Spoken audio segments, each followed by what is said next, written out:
Today is Friday, January 22nd. We're outlining how the new White House is planning to overhaul the pandemic response in what President Biden calls a full-scale wartime effort, and what to know about the first wave of backlash Biden faces as president, what top Republicans are saying about his first actions. Plus, one storm will impact nearly the entire nation. We'll know which two teams are heading to the Super Bowl after this weekend, and what Apple may be planning for its newest product next year. Welcome to The Newsworthy. All the day's news in around 10 minutes. Fast, fair, fun, and on the go. I'm Erica Mandy. Thanks so much for being here. You ready? Let's do this.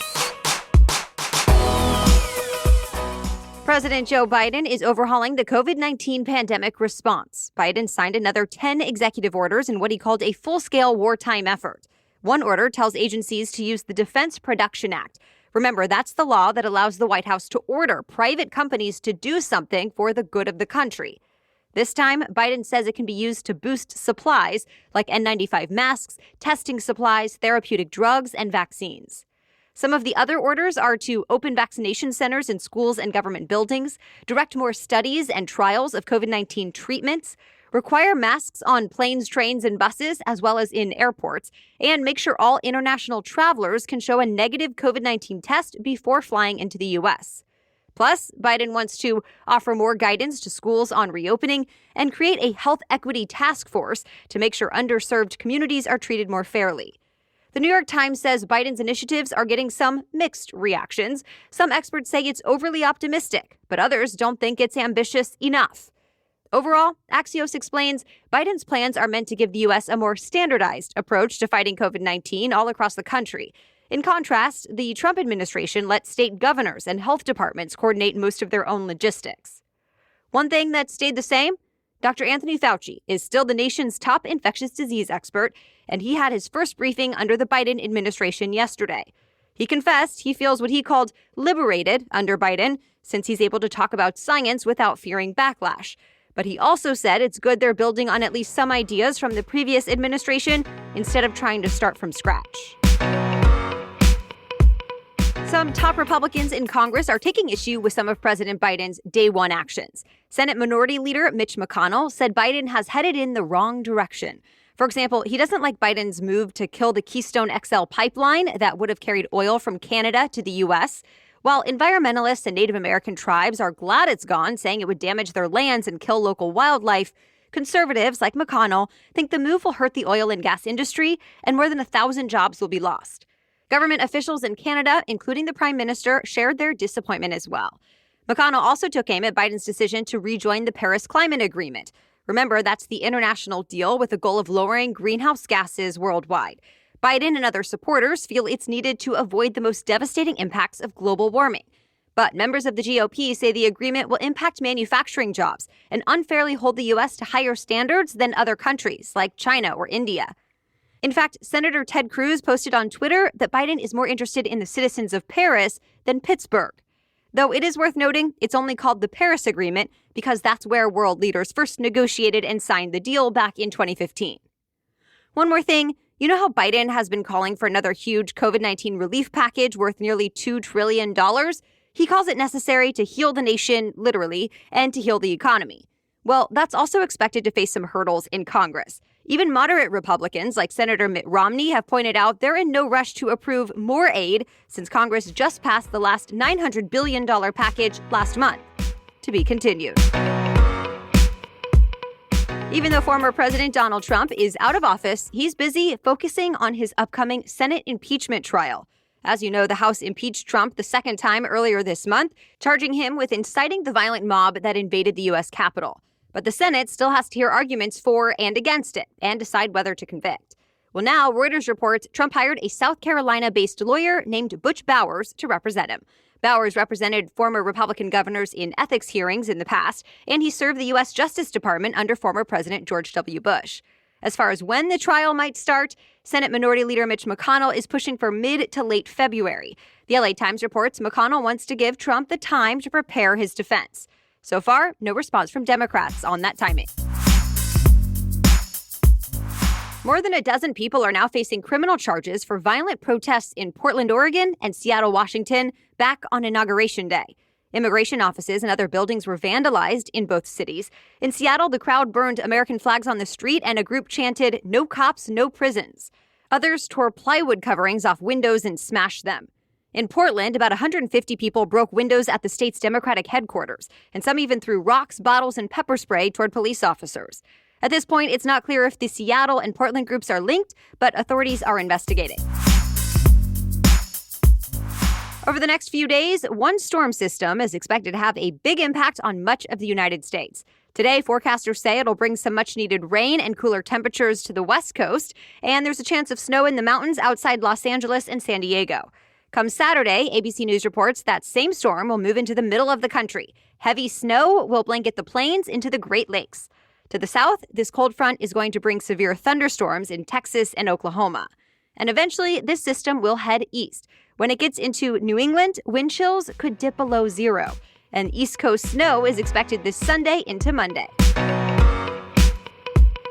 Much more news still ahead, but first, a quick break for our sponsor. If you think healthy cannot also mean tasty, think again. Munk Pack makes truly delicious low-carb, low-sugar snacks. Munk Pack Keto Granola Bars have just 1 gram of sugar, 2 grams of net carbs, and only 140 calories. They're great for anyone wanting to cut back a little bit on sugar and carbs and still satisfy cravings.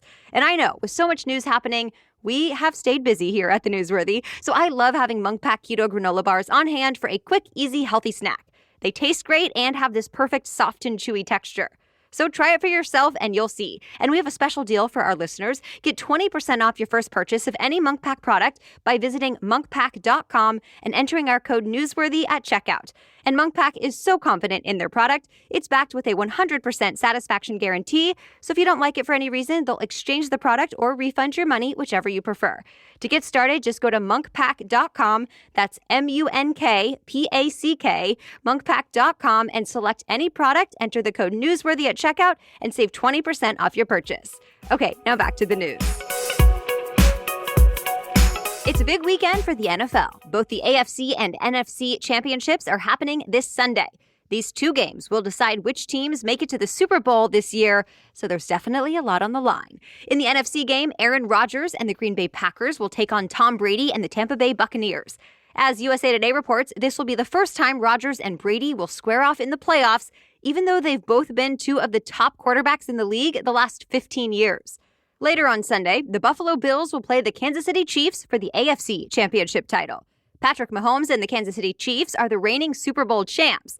Though we'll see if Mahomes will be able to play. He got a concussion last game and has not been cleared yet. And the Buffalo Bills are one of the toughest teams to beat right now. Their quarterback, Josh Allen, is considered one of the league's newest superstars. So stay tuned Sunday night for who will be on their way to the Super Bowl. The so-called free speech social media platform Parler was dealt another setback. A judge ruled it's okay that Amazon removed Parler from its web hosting service. Remember, Amazon gave Parler the boot over too many posts inciting violence. Parler pushed back with a lawsuit, arguing Amazon broke its contract and abused its market power. It was hoping a judge would force Amazon to put its site back up immediately. But the judge said no, Amazon was within its rights. NPR says Parler plans to appeal, but for now, Parler's website is still in limbo. The social network has managed to restore its homepage, but it doesn't seem people can actually log in. Some big-name new movie releases got pushed back yet again in response to ongoing COVID-19 concerns. First up, the latest James Bond movie, No Time to Die. In case you've lost count, this is now the 4th time this movie has been delayed. It was first supposed to come out back in April of 2020. Now it will be November of this year at the earliest. And there's more. The latest Ghostbusters movie, Afterlife, was pushed from June to November. A new version of Cinderella was moved from February to July. And the movie Uncharted, based on the video game, got bumped all the way until February of 2022. Of course, some studios have chosen to take their movies straight to streaming instead of waiting for the end of the pandemic to release them in theaters only. Either way, it's not great for the theater business. Reports say Apple is working on its very first virtual reality headset, meant to give people a 3D experience for things like gaming, watching videos, and communicating. As Bloomberg reports, Apple plans to make it state-of-the-art. For example, it wants the display to have a much higher resolution than existing VR products. It could also have a fabric exterior, which would make it lighter. And it might even include some augmented reality features, as in the tech that overlays images onto the real world. The goal is apparently to have the headset launch as early as next year, but it's still in development, so we'll have to wait and see how it all comes together, if at all.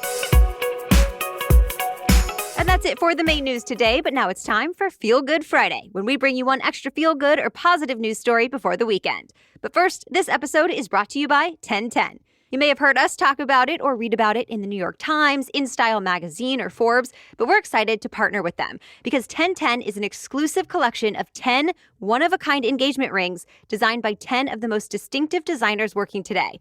Using only diamonds responsibly sourced from Botswana, 10 design masters have each produced a uniquely beautiful commitment ring.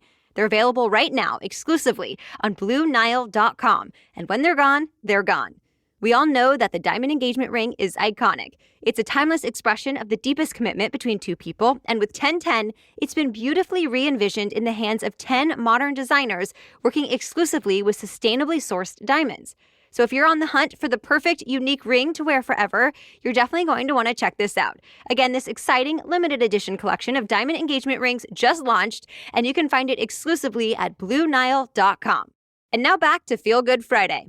Today, we're talking about a kindergartner who launched a diversity book drive. A young Black girl named Amor Coleman noticed the books she was reading in class rarely included characters who looked like her. So the Indianapolis 5-year-old set out to change that. She, with the help of her mom, started a book drive to collect books about people of different races, cultures, and backgrounds. Their original goal was just to get 35 books. But she's gone far beyond that. CBS News reports hundreds of books have already poured in. In fact, the book drive is not even over yet. Amor and her mom say they're going to keep the book drive going through next month. And anyone across the country can chip in. Amor has created an Amazon wish list that includes all the books about diversity she's hoping to get. There's also a P.O. box you can send books to as well if you're interested in donating. Of course, we've linked to that information in today's episode notes.